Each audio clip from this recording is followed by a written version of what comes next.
Hello, welcome to Digital Signal Processing online lecture series.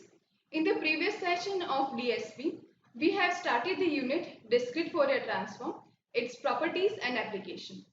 In that session, we have seen the standard definition of DFT and one example using the mathematical formula of DFT. Now in this session, we are going to start the new topic, which is cyclic property of Twiddle factor. That is also referred as DFT, as linear transformation matrix. We will see the linear transformation matrix for DFT in terms of Twiddle factor in this session. We will see what is Twiddle factor and what is the cyclic property for endpoint DFT. So let's start with that. So first of all, let us see what is Twiddle factor. The Twiddle factor is denoted by Wn, where capital N indicates the endpoint DFT. And it is given as Wn, that is equals to e raised to minus j 2 pi by n. Now according to the definition of DFT, x of k equals to summation of n equals to 0 to n minus 1 x of n e raised to minus j 2 pi kn by n. Now if we want to represent this equation, that means standard definition of DFT in terms of Twiddle factor, it is given as x of k, that is equals to summation of n equals to 0 to n minus 1 x of n wn kn. So this is the Twiddle factor, which is equals to e raised to minus j 2 pi by n. As you can see over here, we have represented the kn over here and endpoint DFT n over here. So this is how we can represent the Twiddle factor. Now let us see the cyclic property of Twiddle factor. And for that, we'll take endpoint DFT to find the different values of this Twiddle factor. And according to the values obtained, we will determine the cyclic property. So this is the table indicating the values of Kn. And according to that values, the Twiddle factor values for endpoint DFT. And here we have taken n equals to 8. That means we are taking 8-point DFT. And according to this value, what will be the value of the phasor? That means the output value for this Twiddle factor, we will write in this column. So we are taking the value of Kn starting from 0 to 11 to represent the cyclic property of DFT. Now, if we take value of Kn 0, that means here W8 Kn, where Kn is 0, will be represented as W8 0. For that, we will place these values into e raised to minus j 2 pi kn by n, where kn we will take as 0. So if we take over here kn 0, it will become e raised to 0. So the value of e raised to 0 is 1. So here value of the phasor, that means value of this Twiddle factor will be 1. Now for the next value, that means when we take value of kn as 1, it will become W81. That means here kn equals to 1. Which will become e raised to minus j pi by 4. Now e raised to minus j theta equals to cos theta minus j sin theta. That will become over here cos pi by 4 minus j sin pi by 4. Cos pi by 4 is 1 by root 2. Similarly, sin pi by 4 is also 1 by root 2. That means 0.707. So here 0.707 minus j 0.707. Because this formula is what? E raised to minus j theta. That is equals to cos theta minus j sin theta. Now we are taking value of kn2, that will become W82. Here we will place kn equals to 2, which will become e raised to minus j pi by 2. E raised to minus j pi by 2, that will be equals to cos pi by 2 minus j sin pi by 2. Cos pi by 2 is 0, minus j sin pi by 2 is 1, that will become minus j. Now next we are taking value of kn3. So that will become W83, that is equals to e raised to minus j 3 pi by 4. That means cos 3 pi by 4 minus j sin 3 pi by 4.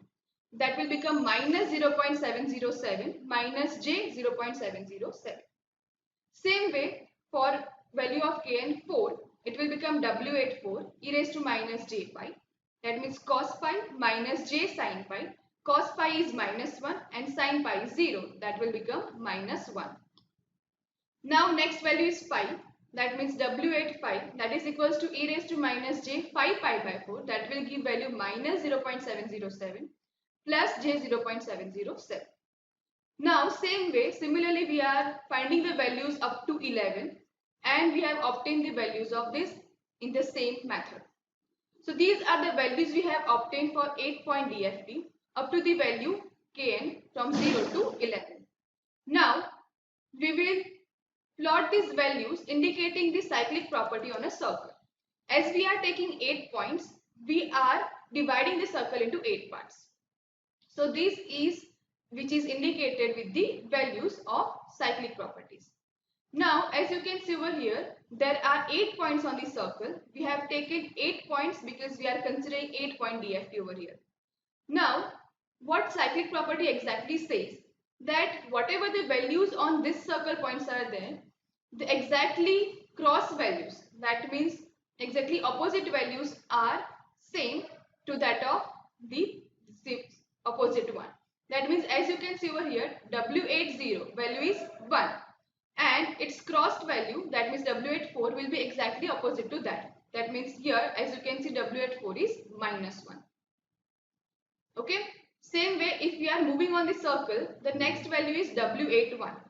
W81 value is 0.707 minus J 0.707 and its opposite value is W85. So W85 is minus 0.707 plus J 0.707. That means opposite, or as you can say negative to that previous values. Okay, so if we write these values according to this, so it will be like this. Here W80, its value is 1 and exactly opposite, that means on the negative side, or as you can say on the opposite side of this will be negative to that. That means here it will become minus 1. Here W81, the value of W81 was 0.707 minus J 0.707. Now opposite values, that means on that line, that is W85, which will be negative to this value, that means it will be minus 0.707 plus J 0.707 that we have obtained previously. Okay. Now if we move ahead, W82 is minus J. That means over here W82 is minus J and W86 will be plus J. So as you can see, that is plus J. So we can write the values over here. W82 is minus J and W86 is plus J. Same way W83 and W87 values will be negative to each other.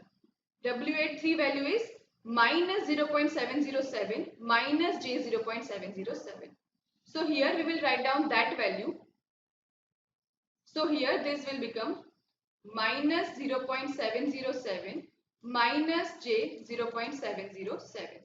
So this value, that means opposite on that line, that is W87 will be 0.707 plus J 0.707. Okay.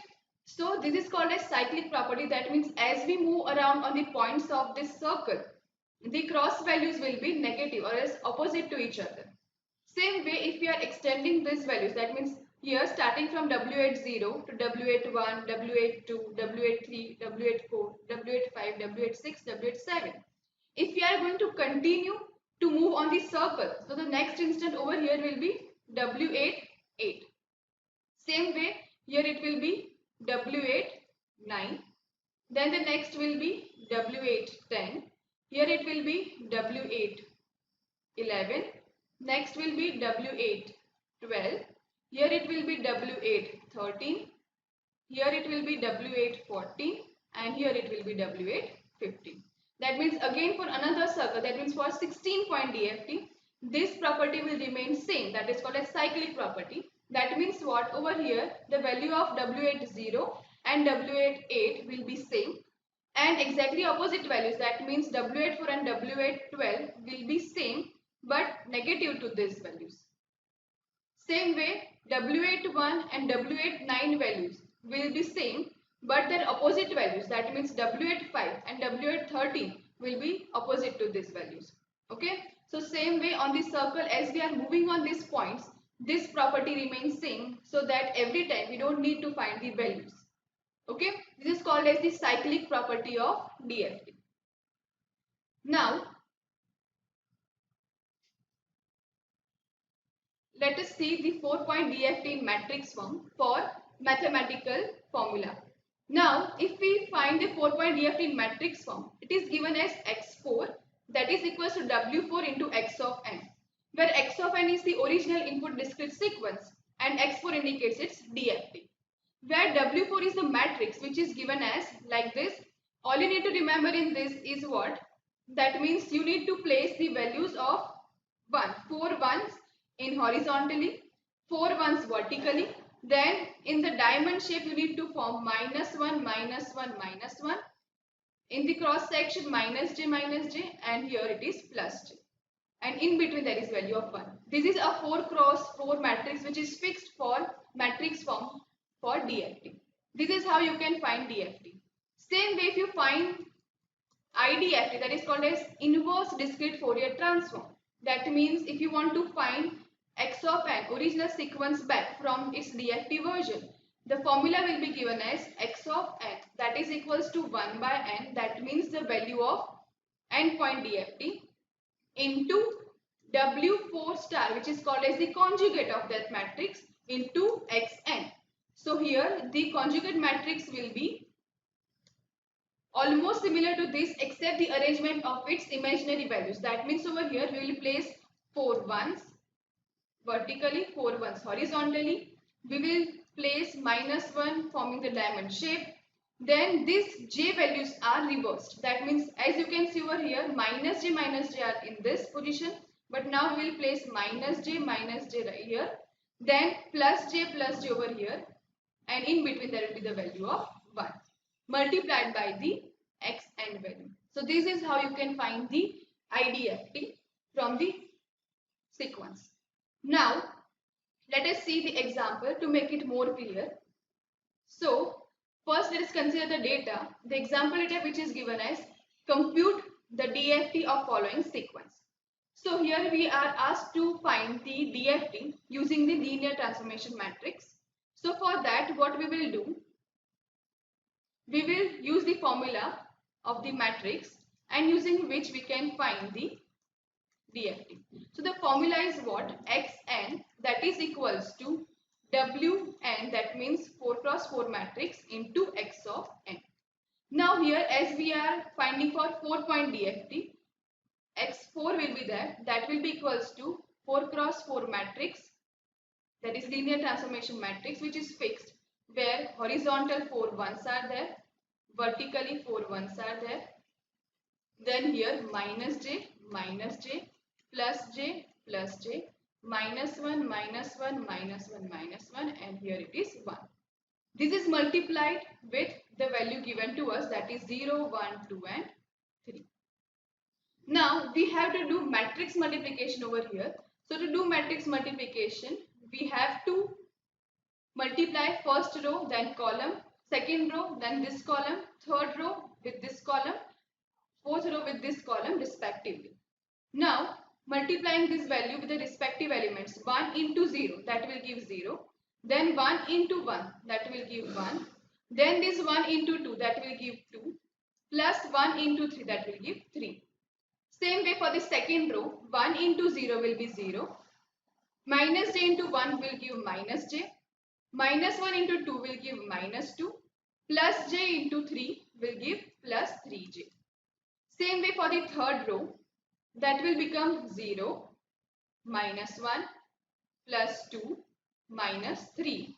And for the fourth row, 1 into 0, 0, plus j, minus 2, minus 3j. So the answer will be 1 plus 2 plus 3, that means 6. Then the next value is minus 2 Here it is plus 3j minus j, that means plus 2j. Then the next value is minus 3 minus 1 minus 4 plus 2, that means minus 2. Then the next value is minus 2 minus 2j. So this is the answer of DFT. That means you can write over here DFT as x4, that is equals to 6 minus 2 plus 2j minus 2 minus 2 minus 2j. This is the answer of DFT for the sequence given to us, which is 0, 1, 2, 3. Okay, this is how you can find a 4-point DFT using linear transformation matrix. Now, in this what happens is the second and fourth term will be always complex conjugate to each other. That means as you can see over here that the value is plus 2j and this is minus 2j. This property remains the same. Now, let us consider one more example. Here the data given to us is what? For the given two 4-point sequences x of n and h of n, where x of n equals to cos pi n by 2, where n equals to 0 to 3, and h of n equals to 2 raised to n, where n equals to 0 to 3. First part is to calculate 4-point DFT of x of n, and the second part is to calculate 4-point DFT for h of n. So first of all, we need to find x of n and h of n using this equation, and then we need to find the DFT for each of them individually using the linear transformation matrix method for DFT. So first of all, we will find two sequences. So here x of n equals to what? X of n equals to cos pi n by 2. We will place first of all first instant value n equals to 0. So that will give cos 0. Next value is 1, that will give cos pi by 2. Then the next value is 2, that will give cos pi. And the next value is 3, that will give cos 3 pi by 2. Right? So the answer over here will be cos 0 that is 1, cos pi by 2 0, cos pi minus 1 and cos 3 pi by 2 0. Okay, so this is the sequence of x of n. Same way, let us find out h of n. Now h of n is what? H of n is 2 raised to n, where n equals to 0, 1, 2, 3. So let us take first of all n equals to 0. That will become 2 raised to 0, then 2 raised to 1, then 2 raised to 2 and 2 raised to 3. So the values will be 2 raised to 0, that means 1, then 2, 4 and 8. Okay, these are the values of x of n and h of n. Now using these two values, we will find individually 4-point DFT for x of n and 4-point DFT for h of n. So let us first find out for 1, 0, minus 1, 0. That means for x of n using the same method. So first we are taking x of n, that is equals to 1, 0, minus 1, 0. So for this x4, that will be equals to w4, that means 4 cross 4 matrix into x of n. Here this matrix is 1, 1, 1, 1, 1, 1, 1, minus j, plus j, plus j, minus 1, minus 1, minus 1, minus 1 and here 1. Now let us multiply this with 1, 0, minus 1, 0. We are doing the matrix multiplication as we have done in the previous example. This will be multiplied with this column first, then second row, this column likewise. So for the first row, we will get 1 plus 0 minus 1 plus 0, multiplying respective elements for this. Now for the second row and this column, 1 into 1, that means 1 plus 0, then minus 1 into minus 1 will give plus 1, then j into 0, that means 0. Now for the third row, that value will be 1 plus 0 minus 1 plus 0, and the fourth column value is 1 plus 0 minus minus plus 1 plus 0. So for this the answer is 1 minus 1 0, 1 plus 1 2, 1 minus 1 0, 1 plus 1 2.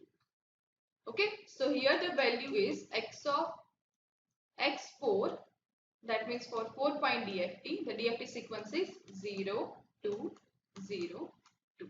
As we have obtained the values for the sequence where n equals to 0 is this value, we can also indicate the arrow at this position. This is the 8-point DFT for this first sequence x of n. Same way we will find this for h of n, where h of n is 1 2 4 8. So let's find that value for h of n. For the second case, where h of n equals to 1 2 4 8 and the arrow is at this position. Same way we will do the same procedure. Here we cannot denote it as x4 because here the value is in terms of h. So we will use over here h4.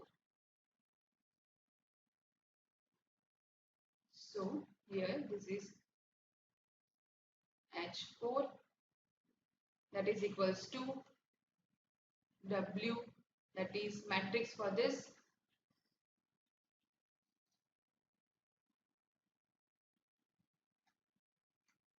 then h of n. So here the matrix is same, 1 1 1 1, here also 1 1 1, minus j plus j plus j, minus 1 minus 1 minus 1 minus 1 and here 1, with h of n value 1 2 4 8. Now let us do the matrix multiplication. Here it will become 1 plus 2 plus 4 plus 8. Then for the second row it will become 1 minus 2j minus 4 plus 8j. Then the next value will be 1 minus 2 plus 4 minus 8. Then the next is 1 plus 2j minus 4 minus 8j. So this will give the value 1 plus 2 3, 3 plus 4 7, 7 plus 8 15. Next value is 1 minus 4 minus 3 plus 8 minus 2j, that means 6j. And the next value is 1 minus 2 minus 1 plus 4, 3, 3 minus 8 minus 5. Then the next value is 1 minus 4 minus 3, then minus 6j. So this is the value of h4, which is given as 15, 3 minus 3 plus 6j minus 5 minus 3 minus 6j. Okay, this is the answer for second DFT sequence. Alright, this is how you can find the values of DFT using individual sequences given as the input. So I hope that DFT using linear transformation matrix is clear to you now. In the next session, we will see some more example of DFT and then we will see IDFT examples, that means inverse discrete Fourier transform. These are the references. Thank you. Thank you for listening.